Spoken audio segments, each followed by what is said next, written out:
வணக்கம். வித்யா காதலால் ரோகிணிக்கு எப்படி சிக்கல் அப்படிங்கிறதான் பார்க்க போகிறோம்.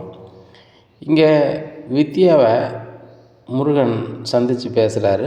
முருகனுடைய அணுகுமுறை ரொம்பவே பிடிச்சிருக்கு வித்யாவுக்கு. நான் தான் தப்பு பண்ணிட்டேன், ஹார்ன் அடிக்காமல் வந்துட்டேன், அவருடைய வண்டியில் முட்ட வேண்டியதாக போச்சு. முட்டினாலும் கூட அவர் நம்ம மேலே எதுவுமே சொல்லாமல் தவறு எல்லாமே என்னிடத்துல தான் இருக்குது அப்படின்னு சொல்லி கூட்டிகிட்டு வந்து தன்னுடைய பைக்கையும் ரிப்பேர் பண்ணியும் கொடுத்துட்டாரு. ரொம்ப தங்கமான பையனாக இருக்கார். இந்த காலகட்டத்தில் இப்படி ஒரு ஆளை பார்க்க முடியுமா அப்படி இப்படின்னு சொல்லிவிட்டு முருகனையே லைன் போடுதாங்க. முருகனுக்கு ரொம்பவே வெக்கமாக இருக்குது. மேடம் அப்படி பார்க்காதீங்க, எனக்கு ரொம்ப வெக்கமாக இருக்குது அப்படிங்கிறாங்க. இந்த காலத்தில் இப்படி ஒரு பையனா அப்படின்னு கேட்குறாங்க. மேடம் சொல்லுறது தப்பாக நினச்சிக்காதீங்க, எனக்கு பொதுவாகவே பெண்களை பார்க்க வெக்கமாக இருக்கும். நான் காதல் கல்யாணம் பண்ணணும்னு ஆசைப்பட்டிருக்கேன். ஆனால் எந்த பொண்ணுக்கிட்டையும் எனக்கு பேசுகிற அளவுக்கு எனக்கு தைரியம் காணாது அப்படிங்கிறாங்க. உடனே உங்கள் நம்பர் தாங்க முருகன் அப்படிங்கிறாங்க. எதுக்கு மேடம் அப்படிங்கிறாங்க. நான் தான் வண்டியை ரிப்பேர் பண்ணிட்டு வந்துட்டோம்ல மேடம், அதுக்கு மேலே யாருக்கும் ஃபோன் நம்பரை கொடுத்து நீ சத்தம் போட சொல்ல போகிறீங்களா அப்படிங்கிறாங்க. இல்லை முருகன், நான் உங்கள்கிட்ட ஃப்ரெண்ட்லியாக பேசலான்னு பார்க்குறேன் அப்படிங்கிறாங்க. அப்படியா மேடம், சரி மேடம் அப்படின்னு சொல்லி நம்பரை கொடுத்துட்றாங்க. ஏன் முருகன், என்னோடய நம்பரை நீங்கள் கேட்க மாட்டீங்களா அப்படிங்கிறாங்க. இல்லை மேடம், நீங்கள் ஃபோன் நம்பருக்கு பேசுவீங்களா மேடம், அப்போ நான் வாங்கிக்கிறேன் மேடம் அப்படின்னு சொல்லிட்டு அவர் பைக் எடுத்து கிளம்பிடுறாரு. இப்படி பையனும் இந்த சிட்டிக்குள்ளே தான் இருக்கானா, பரவாயில்லையே, கிராமத்து சாயலில் இருக்கானே, ரொம்ப வெக்கப்படுறானே அப்படி இப்படின்னு சொல்லிட்டு நினைக்கிறாங்க. இங்கே வித்யாவுக்கு அந்த முருகன் மேலேயே பயங்கர சிந்தனையாக இருக்குது. ஆனால் முருகனுக்கு எப்படியாவது ஒரு காதல் கல்யாணம் பண்ணணும் அப்படிங்கிறத இலக்கோட அலைகிறாங்க. போன மாதம் முழுவதும் மீனா பின்னாடியே இழந்துக்கிட்டு இருந்தாங்க. மீனாவுக்கு கல்யாணம் ஆகி போச்சு அப்படின்னு தெரிஞ்ச உடனே ரொம்பவே ஃபீல் பண்ணிவிட்டு அலைஞ்சாங்க. இந்த சூழ்நிலையில் வித்யாவை சந்திச்சிருக்காங்க. ஆனால் வித்யா மேலே பெரிய அளவில் அவருக்கு எந்த ஈர்ப்பும் இல்லை, இப்படியே இருக்குது. இந்த சூழ்நிலையில் கொஞ்ச நேரத்துலேயே வித்யா கால் பண்ண ஆரம்பிச்சிடுறாங்க முருகனுக்கு. ஹலோ, யாருங்க பேசுகிறீங்க அப்படிங்கிறாங்க. உங்களால் ரிப்பேரான வித்யா பேசுகிறேன் அப்படிங்கிறாங்க. என்னால் ரிப்பேர் ஆனீங்களா மேடம், நான் தான் பைக்கை அந்த மெக்கானிக் ஷாப்பில் கொடுத்து உங்களுக்கு சரி பண்ணி தந்துட்டோம்ல அப்படிங்கிறாங்க. அதை சரி பண்ணிட்டீங்க, என் மனசை நீங்கள் ரிப்பேர் பண்ணிட்டீங்க அப்படிங்கிறாங்க. என்ன மேடம் சொல்கிறீங்க, ஒன்றும் புரியல. உங்கள் உடலுக்கு தான் ஏச்சா மேடம், வாங்க மேடம், நான் வேணால் ஆஸ்பத்திரிக்கு கூப்பிட்டு போகிறேன், செலவு வேணால் ஏற்றுக்கிறேன் மேடம் அப்படிங்கிறாங்க. ஐயோ அப்படி நான் சொல்லலை அப்படிங்கிறாங்க. மேடம் என்ன ஆச்சு மேடம், நீங்கள் ஏதோ வேலைக்கு அவசர அவசரமாக போகிறேன்னு சொன்னீங்க, எதுவும் ஆயிடுச்சா மேடம் அப்படி இப்படிங்கிறாங்க. சரி, நீங்கள் என்ன வேலை பார்க்குறீங்க அப்படிங்கிறாங்க. மேடம் நான் ஐடியில் வேலை பார்க்குறேன் அப்படிங்கிறாங்க. நானும் ஐடியில் தான் வேலை பார்க்குறேன் அப்படிங்கிறாங்க. அப்படியா மேடம், சரி மேடம் அப்படிங்கிறாங்க. எங்கே வேலை பார்க்குறேன்னு கேட்க மாட்டீங்களா முருகன் அப்படிங்கிறாங்க. உடனே எங்கே வேலை பார்க்குறீங்க மேடம் அப்படிங்கிறாங்க. நான் இந்த கம்பெனியில் வேலை பார்க்குறேன் அப்படிங்க. சரி மேடம் அப்படிங்கிறாங்க. முருகன், அப்போ நான் எத்தனை வருஷமாக வேலை பார்க்குறேன்னு கேட்க மாட்டீங்களா அப்படின்னு சொல்லி ரொம்பவே வலிஞ்சு யார் பேசுகிறா, வித்யா பேசுகிறாங்க. முருகனும் அவங்க கேட்குறதுக்கு பதில் சொல்லிகிட்டே இருக்கிறாப்புல. முருகன், உங்கள் நம்பரை நான் எப்படி பதியணும் அப்படின்னு கேட்குறாங்க. மேடம் என் பேர் முருகன் மேடம் அப்படிங்கிறாங்க. நான் உங்களை செல்லக்குட்டின்னு தான் போட்டு வைக்க போகிறேன் அப்படிங்கிறாங்க. ஏன் மேடம், எனக்கு அந்த பேர் வைக்கல மேடம், என் பேர் முருகன் தான் அப்படிங்கிறாங்க. ஐயோ என் பேரை நீங்கள் எப்படி பதிவீங்க அப்படிங்கிறாங்க. மேடம் உங்கள் பேர் மறந்துடுச்சு, கரெக்டாக சொல்லுங்கள் மேடம் அப்படிங்கிறாங்க. வித்யா அப்படிங்கிறாங்க. சரி மேடம், உங்கள் இன்சியல் சொல்லுங்கள், அப்படியே போட்டு பதிஞ்சு வச்சுக்கிறேன் அப்படிங்கிறாங்க. ஏங்க, நான் ஒரு வாலிய பிள்ளை, நான் எதுக்காவது பேசுகிறேன், எனக்கு பிடிச்சது மாதிரி பேசுகிறேன், நான் பேசலைன்னு உங்களுக்கு புரிஞ்சிக்க முடியாதா அப்படிங்கிறாங்க. மேடம் எனக்கு அதை பற்றிலாம் தெரியல, நான் லவ் மேரேஜ் பண்ணணும்னு நினைக்கிறேன், எனக்கு பிடிச்சிருக்கு அப்படின்னு சொன்னால் எங்கள் அண்ணன் ஃப்ரெண்ட்ஸ்லாம் பொண்ணு கேட்க சொல்லுவேன், எனக்கு அப்பா அம்மா கிடையாது மேடம் அப்படிங்கிறாங்க. இதை கேட்டோன்னே ரொம்ப சந்தோஷப்படுறாங்க. ஏன்னா வித்யாவும் பெரிய அளவில் உறவுன்னா யாரும் இல்லை, ரோகிணி தான் உறவாக நினச்சிட்ருக்காங்க. இப்படி இருக்கும்போது முருகன் அவங்கள தனியாக பார்த்து பேசணும் அப்படிங்கிறாங்க. மேடம் எனக்கு வேலை இருக்க மேடம், சொல்லுதுன்னு தப்பாக நினச்சிக்காதீங்க, நாளைக்கு காலையில் தான் எனக்கு ஃப்ரீயாகும், நானும் வேலைக்கு தான் போகிறேன் மேடம் அப்படிங்கிறாங்க. சரி நானும் வேலையை முடிச்சுட்டு வரேன், வேலையை முடித்த உடனே நீங்கள் எனக்கு கால் பண்ணுங்கள் அப்படிங்கிறாங்க. நான் சரி மேடம் அப்படின்னு சொல்லிட்டு முருகன் ஃபோனை வச்சிடுறாங்க. இங்கே வித்யாவுக்கு முருகன் தன் கூட நின்று பேசிக்கின்ற நிகழ்வு எல்லாமே நினைவு வந்துக்கிட்டே இருக்குது. அப்போ கண்டிப்பாக நம்மளுக்கு இவர் ஒரு வாழ்க்கை துணையாக வந்தால் நல்லாயிருக்கும் அப்படின்னு அவங்க மனநிலையில் நினைக்காங்க. அப்போ ரோகிணி கால் பண்ணுறாங்க வித்யாவுக்கு கால் பண்ணி, என்னடி ரொம்ப நேரமாக வெயிட்டிங்லேயே வந்துட்டுருக்கு என்ன அப்படிங்கிறாங்க. நானும் காதல் வசப்பட்டுட்டேன்டி அப்படிங்கிறாங்க. என்னடி காதல் வசப்பட்டே அப்படிங்கிறாங்க. ஆமாம், நான் ஒரு பையனை விரும்புகிறேன் அப்படிங்கிறாங்க. என்னடி திடீர்னு சொல்கிறேன் அப்படிங்கிறாங்க. நானே அவரை திடீர்னு தானே பார்த்தேன் அப்படிங்கிறாங்க. எப்போ பார்த்தேன் அப்படிங்கிறாங்க. இன்றைக்கி காலையில் ஒரு 3 மணி நேரத்துக்கு முன்னாடி அப்படிங்கிறாங்க. 3 மணி நேரத்துக்கு முன்னாடி பார்த்தது லவ் ஆயிடுச்சா அப்படிங்கிறாங்க. ஏன் வரக்கூடாதா, மனோஜை பார்த்து நீ ½ அன் ஹவரில் இவன் தான் வாழ்க்கை நீ சொல்லலை, அது மாதிரி எனக்கு பிடிச்சிருக்கு, நான் அவரையே கல்யாணம் பண்ணிக்கலாம்னு நினைக்கிறேன் அப்படிங்கிறாங்க. உடனே முடிவெடுக்காதடி அப்படிங்கிறாங்க. ரோகிணிங்க பாரு, நீ வந்து நிறைய விஷயத்த மறைச்சி மனோஜ் வேணும்னு நீ கல்யாணம் முடிச்ச. நானும் அப்படி செய்ய மாட்டேன். என்னை பற்றியே எல்லா உண்மையும் சொல்லிடுவேன். ஏன் உனக்கு இருக்குது எனக்கு இருக்கிற நட்பை கூட நான் சொல்லிடுவேன் அப்படிங்கிறாங்க. சரி நல்லா இருந்தால் சரி தான் அப்படின்ட்டு இருக்கும்போது இன்னும் ரோகிணி என்னாச்சு பிரச்சனைலாம் முடிஞ்சிட்டா அப்படிங்கிறாங்க. ஒவ்வொரு பிரச்சனையும் ஆரம்பிக்கிடி. எங்கள் ஆன்ட்டி என்னென்னா உங்கள் அப்பாட்ட பணம் வாங்கிட்டு வாங்க, அப்பா இல்லைனா சொந்தக்காரங்கிட்ட வாங்கிட்டு வான்னு பாடாப்படுத்திக்கிட்டு இருக்காங்க. நான் என்னடியே பண்ணட்டும், என்கிட்ட பணத்துக்கு நான் என்னடியே பண்ணுவேன் அப்படிங்கிறாங்க. தாயே எனக்கு தெரிலம்மா, எனக்கு வேலைக்கு நேரம் ஆயிடுச்சு, அதுவாக லவ் மூட் ஸ்டார்ட் ஆகிவே இருக்கேன். இப்போ நீ கால் பண்ண நான் டென்ஷன் ஆவேன், நான் உனக்கு வந்து பேசுகிறேன் பாய் அப்படின்னு சொல்லிட்டு ஃபோனை வச்சுறாங்க. ஃபோனு வைக்காதடின்னு சொல்கிறாங்கங்கிறவங்க அதுக்குள்ள அவங்க ஃபோனை வச்சுட்டு வேலைக்கு போயிடுறாங்க. அங்கே வேலையை முடிஞ்ச உடனே முருகனுக்கு தான் கால் பண்ணுறாங்க. முருகன் ஹலோ அப்படிங்கிறாங்க. உங்களை நான் வேலை முடிஞ்சோடனே கால் பண்ண சொன்னோம்ல அப்படிங்கிறாங்க. மேடம் இப்போ தான் மேடம் வேலை முடிஞ்சிச்சு, நான் அப்புறம் வந்து பண்ணலான்னு பார்த்தேன் அப்படிங்கிறாங்க. முருகன் நான் உங்களை நேரில் பார்க்கணும் அப்படிங்கிறாங்க. மேடம் நான் இந்த இடத்துல இருக்கேன் அப்படிங்கிறாங்க. முருகன் நீங்கள் அங்கேயே இருங்க, நான் ஸ்கூட்டியில் வரேன்னு சொல்லிட்டு பைக் எடுத்துகிட்டு போகிறாங்க. என்ன மேடம் என்னாச்சு, உங்கள் பைக் எதுவும் மறுபடியும் ரிப்பேர் ஆகிடுச்சா, நான் பார்த்து தரணுமா மேடம் அப்படிங்கிறாங்க.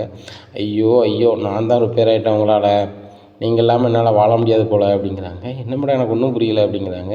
முருகன் நான் உங்களை லவ் பண்ணுறேன் முருகன், என்னைய உங்களுக்கு பிடிச்சிருக்கா பிடிக்கலையா அப்படிங்கிறாங்க. மேடம் திடீர்னு சொல்கிறீங்க, எனக்கு பதட்டமாக இருக்குது அப்படிங்கிறாங்க.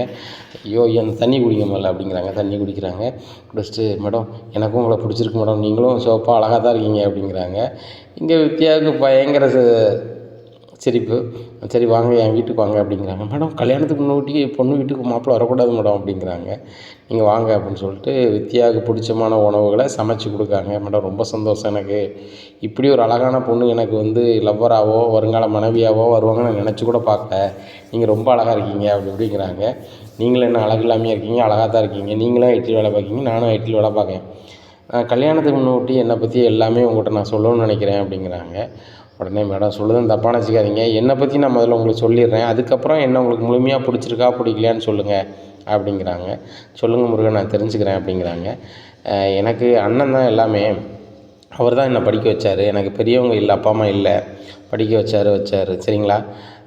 நான் வந்து லவ் மேரேஜ் தான் பண்ணணும் அப்படின்னு ஒரு எண்ணத்தில் இருந்தேன். உங்களுக்கு முன்னாடி ஒரு பொண்ணை பார்த்தேன் அப்படிங்கிறாங்க. இதை கேட்டோன்னே வித்யா ஒரு மாதிரி இறங்க, என்ன அவங்கள விரும்புகிறீங்களா அப்படிங்கிறாங்க. இல்லை மேடம் நான் சொல்கிறேன் அப்புறம் நீங்கள் கேட்டுக்கோங்க. அந்த பொண்ணு பிடிச்சிருந்துச்சு, அப்போ வந்து அந்த பொண்ணை வந்து கல்யாணம் பண்ணிக்கலாம் அப்படின்னு நான் நினச்சேன்.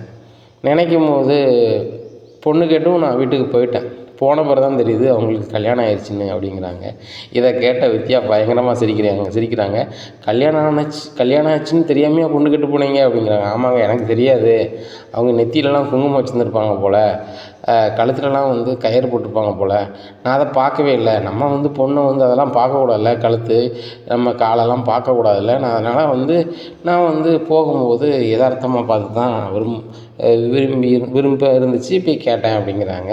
வேற ஒன்றும் இல்லை அப்படிங்கிறாங்க. உண்மையிலே நீங்கள் நல்லவங்க தான், நல்லவங்க அவங்கள வளர்த்துருக்காங்க, உண்மையை சொல்லிட்டீங்க. நான் என்னை பற்றி சொல்கிறேன், உங்களுக்கும் பிடிச்சிருந்துச்சின்னா என்னைய வந்து உங்கள் வாழ்க்கை துணைவியாக ஏற்றுக்குவீங்களா முருகன் அப்படிங்கிறாங்க. உடனே சொல்லுங்க மேடம் அப்படிங்கிறாங்க. மேடம்னு கூப்பிடாதீங்க, வித்யான்னு கூப்பிடுங்க அப்படிங்கிறாங்க. சரி வித்யா சொல்லுங்கள் அப்படிங்கிறாங்க. இன்னும் வித்யா சொல்கிறாங்க, எனக்கு உறவுன்னு யாரும் இல்லை, எங்கள் ஃப்ரெண்டு எல்லாமே ரோகிணி தான். என் ஃப்ரெண்டு ரோகிணி இவங்க தான், என் டியர் ஃப்ரெண்டு இவ தான். இவளுக்காக நான் ஒரு சில இது பண்ணியிருக்கேன், அதையும் நான் சொல்லிடுறேன். ஏன்னா நீங்கள் வருங்கால கணவராக வரும்போது நான் உங்கள்கிட்ட எதையும் மறைக்கிறது அப்படி சரியாக இருக்காது. ஏன்னா என் ஃப்ரெண்டு நம்ம ஃபோட்டோ காமிக்கணும்ல ரோகிணி, அவள் பேர், அவள் ஊர், அவள் கடந்த கால வாழ்க்கை எல்லாத்தையுமே மறைச்சிக்கிட்டு தான் வாழ்கிறா அப்படிங்கிறாங்க. எனக்கு ஒன்றும் புரியலை அப்படிங்கிறாங்க. ஒன்றும் புரியலையா, நான் சொல்கிறேன் பாருங்கள். அவங்க என் ஃப்ரெண்டு சரியா, என் டியர் ஃப்ரெண்டு, அவளுக்கு ஒரு பையனை பிடிச்சிருந்தது. ஏற்கனவே இந்த ரோஹிணிக்கு கல்யாணம் ஆகி ஒரு பையன் இருந்தான். என்னங்க சொல்கிறீங்க, அப்போ கல்யாணம் ஆகி குழந்த இருக்கிறத மறைச்சிட்டா கல்யாணம் முடித்தாங்க அப்படிங்கிறாங்க. முருகன் நான் சொல்கிறேன் ஃபஸ்ட்டு, அப்புறம் கேட்டுட்டு பேசுங்களேன் அப்படிங்கிறாங்க. சரி சொல்லுங்கள் வித்யா அப்படிங்கிறாங்க. முதல்ல கல்யாணம் ஆயிடுது விருப்பம் இல்லாமல். சரி அதுக்கு மூலமாக ஒரு பிள்ளை பிறகுது. சரி பிள்ளை பிறந்துட்டு அந்த பிள்ளையை மறைச்சிட்டு இவங்க வேறு கல்யாணம் முடிச்சுட்டாங்க, மூத்த புருஷன் இப்போ இல்லை அப்படிங்கிறாங்க. அவங்க எங்கே போயிருக்காங்க அப்படிங்கிறாங்க. மேலே போயிட்டார் அப்படிங்கிறாங்க. ஓ போயிட்டாரா அப்படிங்கிறாங்க. ஆமாம் போயிட்டார், ஆனால் நிறைய பொய்களை சொல்லி தான் பணக்காரி அப்படி இப்படின்னு சொல்லி தான் கல்யாணம் முடிச்சிருக்கா. ஆனால் வந்து அதை மாதிரிலாம் நான் இல்லை, என்கிட்ட வசதி இன்னும் எதுவும் கிடையாது. கிராமத்தில் எனக்கு ஒரு ஓட்டு போட்ட வீடு இருக்குது சரியா, காங்கிரீட் வீடு கூட கிடையாது. ஆனால் நான் ஐடியில் தான் வேலை பார்க்குறேன். கிட்டத்தட்ட ஒரு 5 வருஷமாக வேலை பார்க்கேன். இப்போ தான் எனக்கு சம்பளம் வந்து 48,000 கொடுக்குறாங்க. இந்த வீட்டு வாடகை 8,000, 40,000 வரும். இந்த 40,000 நீங்கள் அக்கௌண்ட்டில் சேர்த்து வச்சுருக்கியா அப்படின்னு நீங்கள் கேட்டிங்கன்னா கண்டிப்பாக இல்லை. என் ஃப்ரெண்டுன்னு ஒருத்தர் ஃபோட்டோ காமிச்சினேன் இருக்கால இந்த ரோஹிணி, இவன் அப்பப்போ எனக்கு செலவுக்கு வேணும்னு வாங்கிப்பாள். சரி இவன் நம்ம ஃப்ரெண்டு தானே அப்படின்னு சொல்லி கொடுத்து எங்கள் கையில் பெரிய அளவில் பணம் எதுவும் இல்லை. என் அக்கௌண்ட்டில் கரெக்டாக சொல்ல போனால் ஒரு 30,000 கிடக்கு. இவ்வளோ தான் என்னோடய பணம். இந்த மாதம் சம்பளம் வாங்குவோம்ல, அந்த பணத்தை சேர்த்தா கூடுதலாக வரும். இவ்வளோ தான், இதுதான் என்னுடைய பணம். மற்றபடி நகைன்னு பெருசாக இல்லை. ஒரு கம்மல், ஒரு 5 பவுனில் ஒரு செயின், சரிங்களா, கொலுசு, வெள்ளி கொலுசு, இவ்வளோ தான். வேறு எதுவுமே என்னிடத்துல இல்லை. அதுபோக என் ஃப்ரெண்டுக்கு வந்து நான் ஒரு லோன் வாங்கணும், ஒரு 4 லட்ச ரூபா வாங்கினேன். அதில் நான் கையெழுத்து போட்டிருக்கேன். மற்றபடி ஏன் தேவைக்கு நான் எதுவுமே வாங்கினதில்லை. என் ஃப்ரெண்டு மாதிரி நான் பொய் சொல்லக்கூடாது வர கணவர்கிட்ட அப்படிங்கிறது தான் உண்மையை சொல்கிறேன். எனக்கும் அந்த ரோகிணி பண்ணுற பொய்யுக்கும் எனக்கு சம்மந்தம் கிடையாது. அந்த என் ஃப்ரெண்டு வந்து 1000 பொய் சொல்லி ஒரு கல்யாணம் முடிச்சுக்கிட்டா. நான் கல்யாணம் முடிக்கும் போதே சொன்னேன், பொய் வந்து நிலைச்சு நிற்காது, என்றைக்காவது ஒரு நாள் வந்து உன்னைய வந்து அது ஒன்றுமில்லாமல் ஆக்கிரும். அதனால் உண்மை நிலையை சொல்லிடு, அது வாழ்நாள் மிக்கது, உனக்கு சந்தோஷம் இருக்கும் அப்படின்லாம் சொல்லி பார்த்தேன். அவள் கேட்கல அப்படிங்கிறாங்க. வித்யா இப்போ தான் உங்களை நான் விரும்ப ஆரம்பிக்கிறேன், ரொம்ப நல்லாயிருக்கு உங்கள் காதல் அப்படிங்கிறாங்க. புரியல அப்படிங்கிறாங்க. இல்லை, வருங்கால கணவர் தற்போதைய காதலன் என்கிட்ட உண்மை நிலையை சொல்லி இருக்கணும்னு நினைக்கிங்களா? எனக்கு உங்களை நினைக்கும் ரொம்ப சந்தோஷமாக இருக்குது. உங்கள் ஃப்ரெண்டு வந்து அவங்க கணவர்கிட்ட சொல்லாமே கல்யாணத்தை முடித்து வாழ்ந்துக்கிட்டு இருக்காங்க. ஆனால் நீங்கள் அப்படி இல்லை, எல்லாத்தையும் சொல்லிட்டு தான் இது பண்ணுறீங்க அப்படிங்கிறாங்க. இன்னொன்று சொல்லிக்கிட்டுமா அப்படிங்கிறேன். என்ன அப்படிங்கிறாங்க, நான் 6th படிக்கும்போது ஒரு லவ் பண்ணேன் அப்படிங்கிறேன். ஏங்க நீங்கள் வேறு காமெடி பண்ணாதீங்க அப்படிங்கிறாங்க. சரி சரி சரி சரி அவ்வளோதான், மற்றபடி என்னை பற்றி ஒன்றுமே இல்லை அப்படிங்கிறாங்க. சரி ரைட்டு, இதெல்லாம் மறப்போம் மன்னிப்போம், உங்களை எனக்கு பிடிச்சிருக்கு அப்படி இப்படின்னு சொல்லி 2 பேருமே கலந்து பேசிக்கிறாங்க. அப்போ வித்யா சொல்கிறாங்க, நம்ம 2 பேரும் ஒரு செல்ஃபி எடுத்துக்கோமா அப்படிங்கிறாங்க. சரி எடுத்துக்கலாம் அப்படின்னு சொல்லி 2 பேர் செல்ஃபோன்லேயுமே எடுக்கிறாங்க. எடுத்துகிட்டு நான் போயிட்டு வரேன் அப்படின்னு சொல்லி முருகன் ரொம்ப சந்தோஷமாக கிளம்பி போகிறாரு. வித்யாவுக்கும் பயங்கர சந்தோஷம். இந்த பையன் ரூம் விட்டு வெளில போகிறாரு. அப்போ ரோஹிணி வீட்டுக்குள்ளே வராங்க. என்னடி ஒரு பையன்லாம் வந்துட்டு போகிறான் அப்படிங்கிறாங்க. பையனா? அவர் என் வருங்கால கணவர் அப்படிங்கிறாங்க. என்னடி சொல்கிற அப்படிங்கிறாங்க. ஆமாம், நான் சொல்லலை, ஒரு பையனை பார்த்தேன் வச்சேன்ட்டு, அது இந்த பையன் தான் அப்படிங்கிறாங்க. வீட்டு வரைக்கும் வர வச்சிருவியா அப்படிங்கிறாங்க. என் கணவர், வருங்கால கணவர் என்ன பார்க்க வந்திருக்காரு, இதில் என்ன உனக்கு என்ன பிரச்சனை? ஏன் மனோஜ் உன்னை கல்யாணத்துக்கு முன்னாடி பார்க்கலையா, பேசலையா, இல்லை நீங்கள் வந்து சுற்றலையா அப்படிங்கிறாங்க. எங்கள் இது வேறு உங்கள் இது வேறு இல்லடி அப்படிங்கிறாங்க. என்னது வேறு? என் கணவர்கிட்ட நான் எதையும் மறைக்கூடாதுன்னு உள்ளதை சொல்லி பேசுகிறேன் அப்படிங்கிறாங்க. சரி நல்லா இருந்தால் சரிதான், சரி எனக்கு ஒரு 27 லட்ச ரூபா பெரட்டி தந்துட்டு நீ கல்யாணத்தை முடிச்சுக்கோ அப்படிங்கிறாங்க. 27 லட்ச ரூபா பெரட்டி தந்துட்டு நான் கல்யாணம் முடிக்கணுமா? எனக்கு அதுக்கு வழி வாய்ப்புலாம் கிடையாது அப்படிங்கிறாங்க. இல்லடி, ஏதாவது ஒன்று ரெடி பண்ணி கொடுறீ, நான் என்னடி பண்ண முடியும் அப்படிங்கிறாங்க. இங்கே பாரு ரோஹிணி, வாய்ப்பு இல்லை.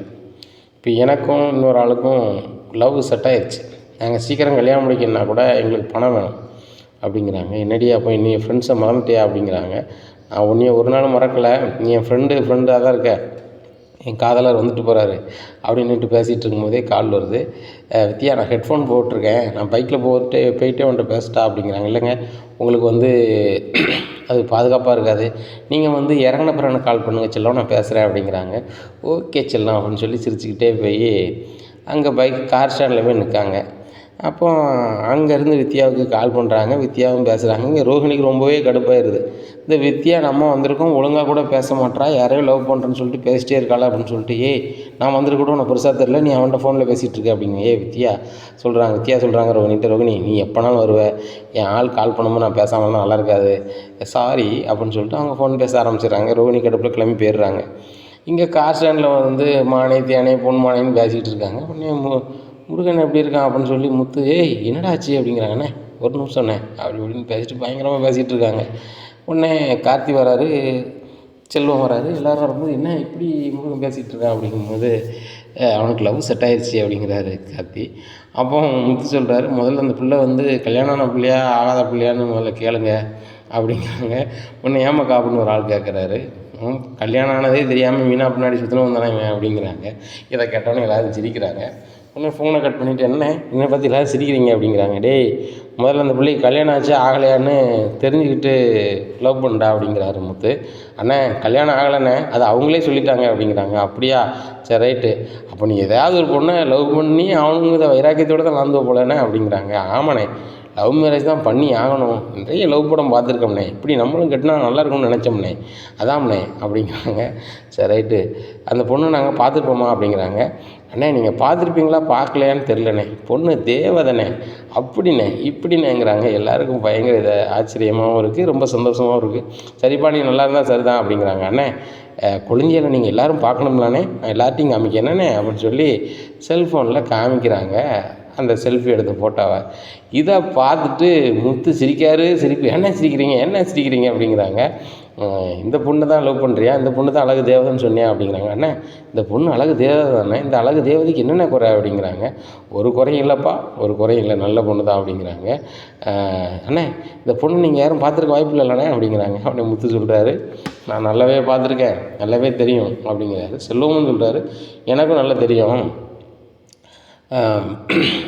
முத்து அண்ணன் பொஞ்சாதிக்கு ரொம்ப ஃப்ரெண்டு அது அப்படிங்கிறாங்க. அப்படியா, வெரி குட் அப்படிங்கிறாங்க. அண்ணே எல்லா உண்மையுமே என் வருங்கால மனைவி என்கிட்ட சொல்லிட்டா அப்படிங்கிறாங்க. என்னடா அதுக்குள்ளே மனைவிங்க அப்படிங்கிறாங்க. ஆமாண்ணே அவ்வளோதாம்ண்ணே கல்யாணம் பண்ண போகிறேன், எல்லா உண்மையும் சொல்லிட்டானே, யாருன்னு இந்த காலத்தில் சொல்வா உள்ளதை, அந்த பிள்ளைக்கு பெரிய அளவில் சொத்து பத்து இல்லை, நான் படிச்சிருக்கேன், ஐடியில் வேலை பார்க்கேன், எனக்கு ஒரே ஃப்ரெண்டு தான், அவள் பேர் ரோகிணி தான், ஆனால் அவள் 1000 பொய்யை சொல்லி அவன் புருஷனை ஏமாற்றி கல்யாணம் முடிச்சிருக்கான், நான் அப்படி கிடையாது அப்படிங்கிறாங்க. இதை கேட்டோன்னே முத்து வருமாறாரு யாராரு உடனே என்னடா சொல்கிற அப்படின்னு சொல்கிறான். ஆமாம் முத்தண்ணே, அந்த பிள்ளை பேர் ரோகிணியா, அந்த பிள்ளைக்கு ஏற்கனவே கல்யாணம் ஆயிடுச்சான் அப்படிங்கும் போது டவார்னு செல் எடுத்துடுறாரு, சாட்டை பாக்கெட்டில் வச்சுட்டு என்னது பதிலும் சொல்லு அப்படிங்கிறாங்க.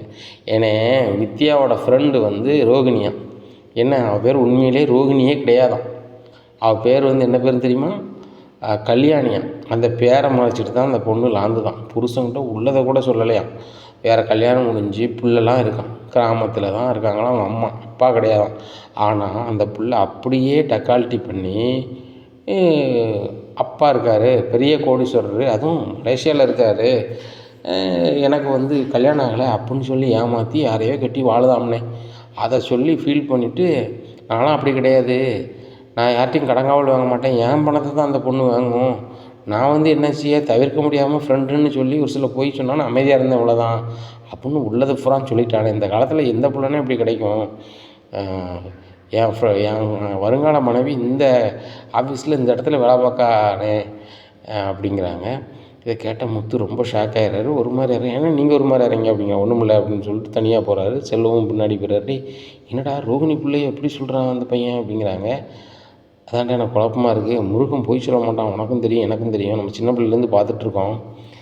அப்போ அந்த ரோகிணி இவ்வளோ தில்லாலங்கடி வேலையை பார்த்துட்டு தான் வந்து எங்கள் வீட்டில் பெரிய பணக்காரி, நான் மலேசியாவிலேருந்து வந்திருக்கேன் அப்படி இப்படின்னு எங்கள் அம்மாவுக்கு ஆசையை காட்டி என் மனோஜுக்கு ஆசையை காட்டி இந்த பிள்ளை மோசம் பண்ணியிருக்கு, இதை விடக்கூடாது, அவள் யார் என்னன்னு நம்ம வந்து இதை இது பண்ணியே ஆகணும் அப்படின்னு சொல்லிட்டு போகிறாங்க. முருகா கொஞ்சம் வாயேன் அப்படிங்கிறாங்க. என்ன அப்படிங்கிறாங்க.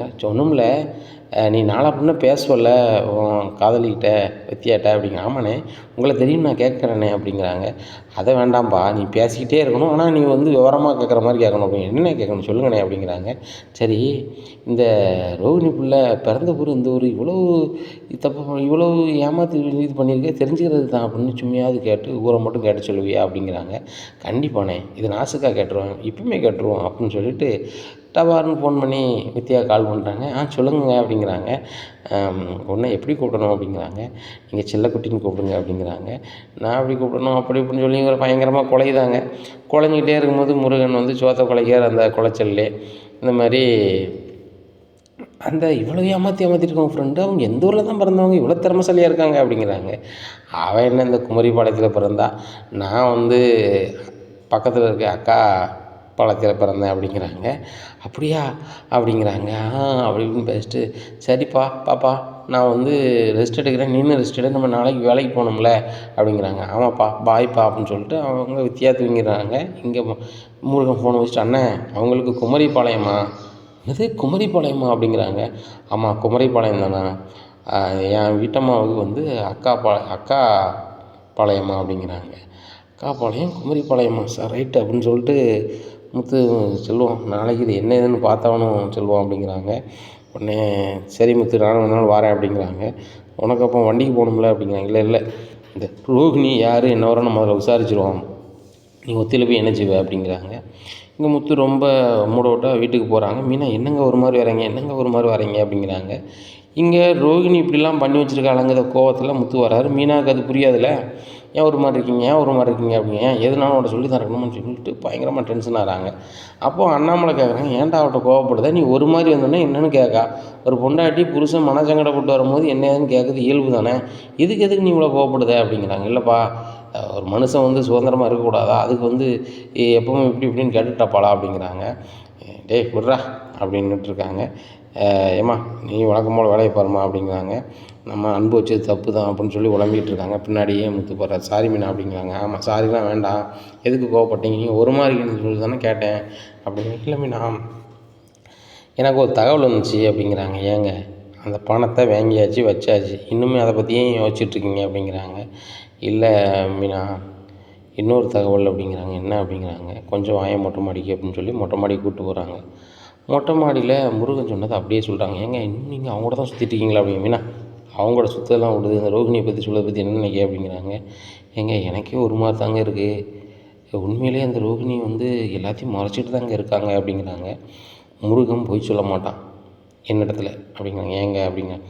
ஆமாம் மீனா, அவன் பின்னாடி சுற்றின வச்சதெல்லாம் எனக்கு தெரியாதுன்னு வையேன், ஆனால் அவனை பற்றி நல்லாவே தெரியும், பொய் சொல்ல தெரியாது, அவன் ஒரு வெகுளி பையன், அதை போய் எல்லாத்தையுமே சொல்லிட்டான், அது என்கிட்ட ரெக்கார்டு இருக்குது. ஆனாலும் அதை வச்சு மட்டும் நம்ம வந்து வீட்டில் எதுவுமே சொல்ல முடியாது. கிராமத்தில் போய் அந்த பிள்ளை வந்து பற்றி ஆதாரத்தை எல்லாத்தையும் நான் திரட்டிட்டு வரணும் அப்படிங்கிறாங்க. சரி நாளைக்கு போய்ட்டு வாங்க அப்படிங்கிறாங்க. செல்வமும் இவரும் கிளம்பி போகிறாங்க. காலையில் அந்த ஊருக்கு போகிறாங்க.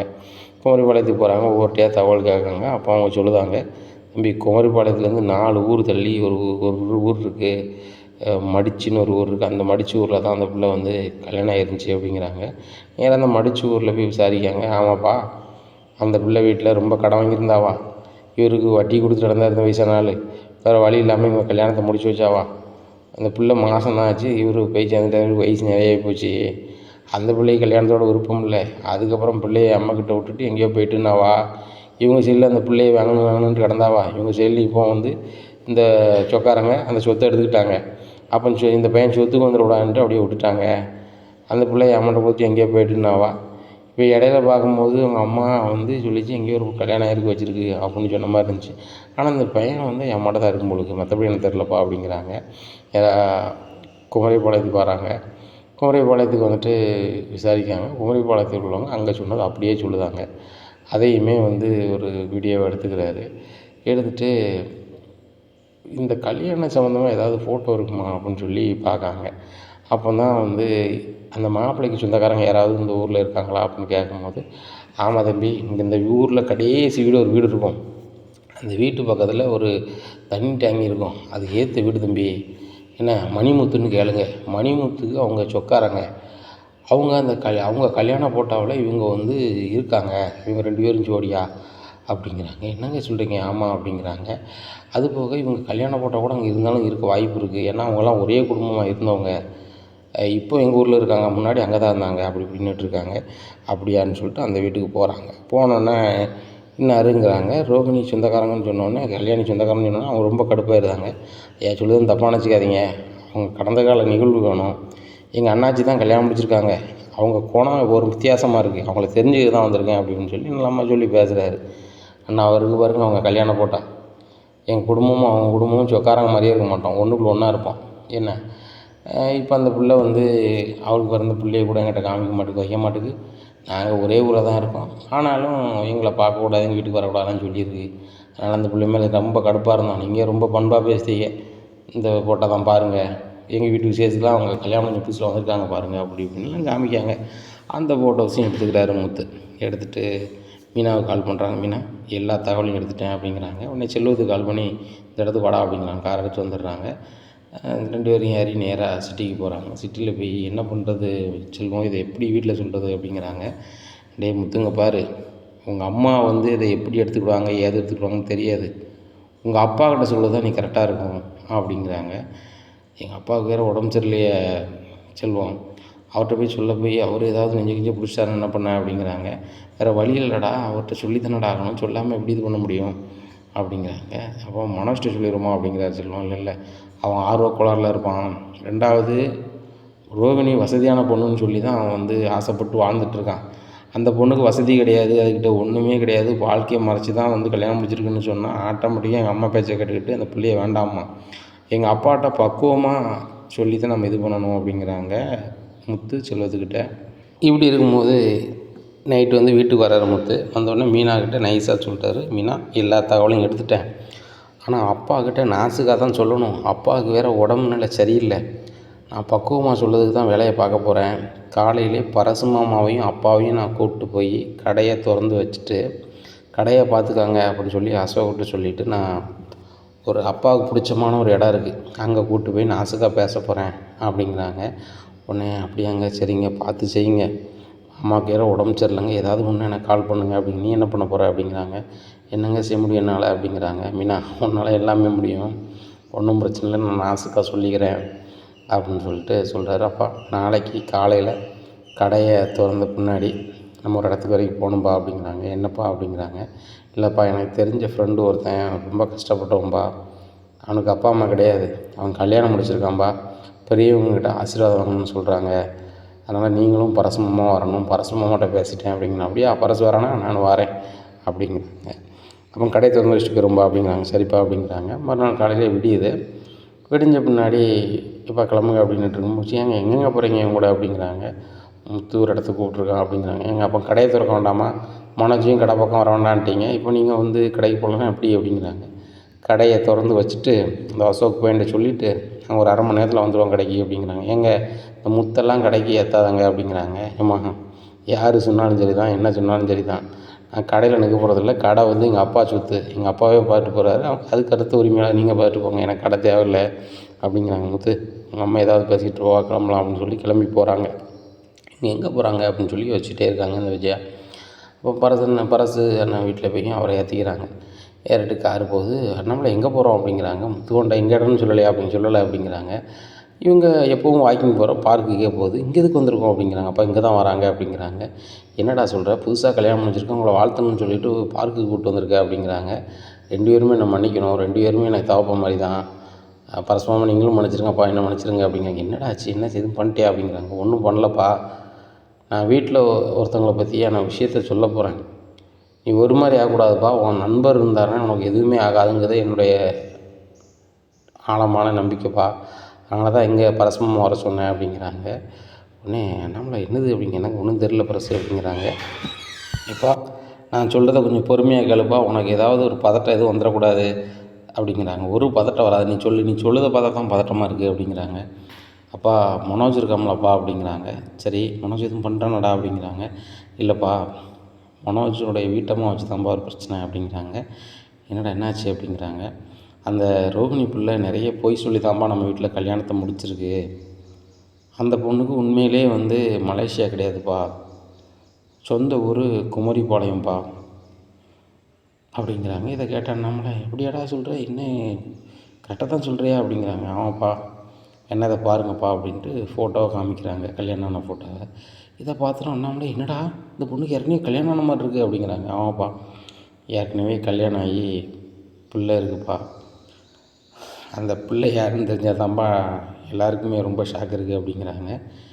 உடனே அண்ணாமலை என்னடா சொல்கிற அப்படிங்கிறாங்க. ஆமாப்பா, கிறிஷ் தான் வந்து அந்த ரோஹினியோட பையனா, அதனால தான் கிறிஷை நாங்கள் வளர்க்கணும்னு போய் கேட்கும்போது ரோஹினி அவங்க அம்மாட்ட சொல்லி எங்களுக்கு கொடுக்கூடாதுன்னு சொல்லியிருக்காங்க, இதெல்லாம் விசாரித்து பார்க்கும்போது தான்ப்பா தெரியுது, அந்த கிறிஷ் இப்போ எங்கே இருக்கான் அப்படின்னா, நீ வேலை பார்க்கலப்பா, அந்த ஸ்கூலில் தான்ப்பா அவன் படிக்கான் அப்படிங்கிறாங்க. என்னடா சொல்கிற அப்படிங்கிறான். ஆமாப்பா, விசாரித்து பார்த்துட்டு எனக்கு ரொம்பவே ஒரு மாதிரி ஆகி போச்சுப்பா, அப்போ உங்கள்கிட்ட பக்குவமாக சொல்லணும் அப்படின்னு சொல்லிட்டு தான்ப்பா நேற்று நான் உங்கள்கிட்ட சொல்லலை, சரி பரஸ்பரமாக இருந்தாங்கன்னா உங்களை நீங்கள் ஒரு மாதிரி இருந்தீங்கன்னா ஆசுவாசப்படுத்திக்குவாங்களே அப்படின்னு சொல்லிட்டு தான் அப்படிங்கிறாங்க. நம்மளை இது சொல்கிறதெல்லாம் உண்மையா அப்படிங்கிறாங்க. பாரு பரசு அப்படின்னு சொல்லி காமிக்கிறாங்க. முத்து என்னடா பண்ணுறது அப்படிங்கிறாங்க. எனக்கு தெரிலப்பா, அந்த ரோகிணி பிள்ளை இவ்வளோ தப்பு செஞ்சுட்டு தான் வந்து இது கல்யாணம் முடிச்சிருக்கு, வித்யா வந்து ஒரு பையனை விரும்புதான், அந்த பையன் மூலமாக தான்ப்பா எனக்கு ஆரம்பத்தில் தெரிய வந்துச்சு, அதன் மூலமாக ரூட் எடுத்தான்ப்பா இவ்வளோ எடுத்திருக்கேன் அப்படிங்கிறாங்க. இதை கேட்டால் அவங்க அண்ணாமலை என்னடா பண்ணுறது, இப்படி இருக்க, அவங்க அம்மைக்கு தெரிஞ்சு அந்த பிள்ளைய வாழைய விட மாட்டாளடா அப்படிங்கிறாங்க. அது தெரிஞ்சுதான்ப்பா நான் உங்கள்கிட்ட சொல்கிறேன், அம்மா எந்த மாதிரி முடிவு எடுப்பாங்க, மனோஜ் எந்த மாதிரி முடிவு எடுப்பாங்கன்னு உங்களுக்கு தெரியும், ஆனால் வந்து அந்த பொண்ணு வந்து வாழ்க்கை சரியில்லாமல் தான் 2வது வாழ்க்கையே எல்லாத்தையும் மறைச்சிக்கிட்டு கல்யாணத்தை முடிச்சிருக்கு. இப்போ நம்ம என்னப்பா பண்ணலாம், அதை மனசில் வச்சுட்டு என்ன பண்ணலாம் அப்படிங்கிறாங்க முத்து. இந்த விஷயத்த நம்மளாக தெரியப்படுத்த வேண்டாம். என்ன, உங்கள் அம்மாவுக்கு தெரியும் போது தெரியப்படுத்திட்டோம், அதுக்கப்புறம் நம்ம பார்த்துக்கலாம். இதை அந்த பார்லர் மாதிரியே விட்டுடலாம் அப்படிங்கிறாங்க. என்னப்பா சொல்கிறீங்க அப்படிங்கிறாங்க. டேய், அப்பா சொன்னால் கேட்பல, விடு அப்படிங்கிறாங்க. பரசும் ஒரு மாதிரி ஆறாரு. ப்ளஸ்ஸு விடு கிளம்பலாம் அப்படின்னு சொல்லிட்டு கிளம்பி போகிறாங்க. இனி என்ன நடக்கும் இந்த ரோகிணி வாழ்க்கையில் அப்படிங்கிறத பொறுத்து வந்து பார்க்கலாம்.